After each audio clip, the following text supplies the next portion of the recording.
Happy Janmashtami to all of you. आप सभी को कृष्ण जन्माष्टमी की हार्दिक शुभकामनाएं। और भाद्रपद मास के कृष्ण पक्ष की अष्टमी तिथि के दिन कृष्ण जन्माष्टमी पर्व हर्षोल्लास के साथ मनाया जाता है। इस दिन भगवान श्री कृष्ण का जन्म हुआ था। भगवान श्री कृष्ण का जन्म मथुरा के कारागार में वासुदेव की पत्नी देवकी के गर्भ से हुआ था। तो आइए दोस्तों, हम जन्माष्टमी की कथा को पढ़ते हैं। द्वापर युग में भाद्रपद कृष्ण अष्टमी तिथि की आधी रात को मथुरा के कारागार में वासुदेव की पत्नी देवकी के गर्भ में भगवान श्री कृष्ण ने जन्म लिया था। श्री कृष्ण ने बुधवार को रोहिणी नक्षत्र में जन्म लिया था। अष्टमी तिथि को रात्रि काल अवतार लेने का प्रमुख कारण उनका चंद्रवंशी होना बताया जाता है। श्री कृष्ण चंद्रवंशी, चंद्रदेव उनके पूर्वज और बुध चंद्रमा के पुत्र हैं। इसी कारण चंद्रवंश में पुत्रवत जन्म लेने के लिए कृष्ण ने बुधवार का दिन चुना। भगवान कृष्ण ने माता देवकी के 8वें संतान के रूप में जन्म लिया था। कृष्ण जी का जन्म मथुरा में मामा कंस के कारागार में हुआ था। माता देवकी राजा कंस की बहन थी, इसलिए भाद्रपद कृष्ण अष्टमी तिथि को भगवान श्री कृष्ण का जन्मोत्सव मनाया जाता है। और कंस को सत्ता का लालच था। उसने अपने पिता राजा उग्रसेन की राजगद्दी छीनकर उन्हें जेल में बंद कर दिया था और स्वयं को मथुरा का राजा घोषित कर दिया था। राजा कंस अपनी बहन देवकी से बहुत ही ज़्यादा प्रेम करता था। उन्होंने अपनी बहन का विवाह वासुदेव से कराया था, लेकिन जब वह देवकी की विदा कर रहे थे तभी एक आकाशवाणी हुई कि देवकी का जो 8वां पुत्र है कंस की मौत का कारण बनेगा। यह सुनकर कंस डर गया। उसने तुरंत अपनी बहन और उसके पति वासुदेव को जेल में बंद कर दिया। उसने आसपास सैनिकों की कड़ी पहरेदारी लगा दी। कंस अपनी मौत के डर से देवकी और वासुदेव की 7 संतानों को मार चुका था।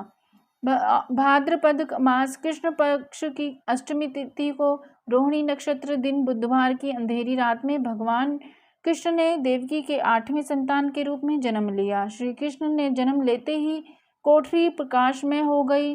तब तक आकाशवाणी हुई कि विष्णु जी ने कृष्ण जी के अवतार में देवकी के कोख में जन्म ले लिया है। उन्हें गोकुल में बाबा नंद के पास छोड़ आए और उनके घर एक कन्या जन्मी थी है। उसे मथुरा लाकर कंस को सौंप दें।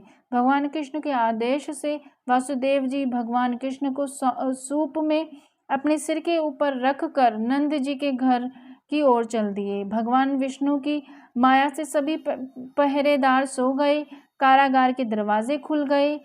आकाशवाणी सुनते ही वासुदेव के हाथों की जो हथकड़ी खुल गई।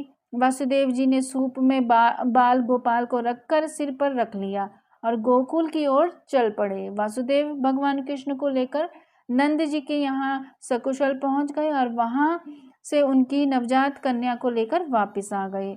जब कंस को देवकी की 8वीं संतान के जन्म की सूचना मिली तब वह तत्काल कारागार में गया और उस कन्या को छीनकर पृथ्वी पर पटकना चाहा, लेकिन वह कन्या उसके हाथ से निकलकर आसमान में चली गई। फिर कन्या ने कहा, हे मूर्ख कंस, तुझे मारने वाला जन्म ले चुका है और वह वृंदावन पहुंच गया है। वह कन्या कोई और नहीं, स्वयं योग माया थी।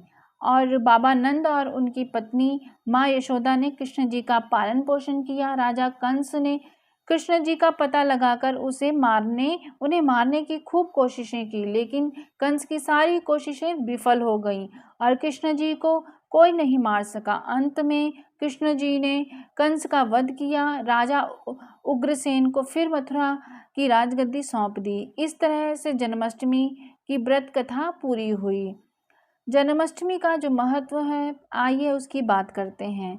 भगवान श्री कृष्ण जन्माष्टमी के दिन व्रत रखने से संपूर्ण इच्छाओं की पूर्ति होती है। इस दिन विधि पूर्वक यशोदा नंदन की पूजा करने से सुख संपत्ति का आशीर्वाद मिलता है। वहीं जिस दंपत्ति के संतान की चाह है उन्हें जन्माष्टमी के दिन लड्डू गोपाल की उपासना करना चाहिए।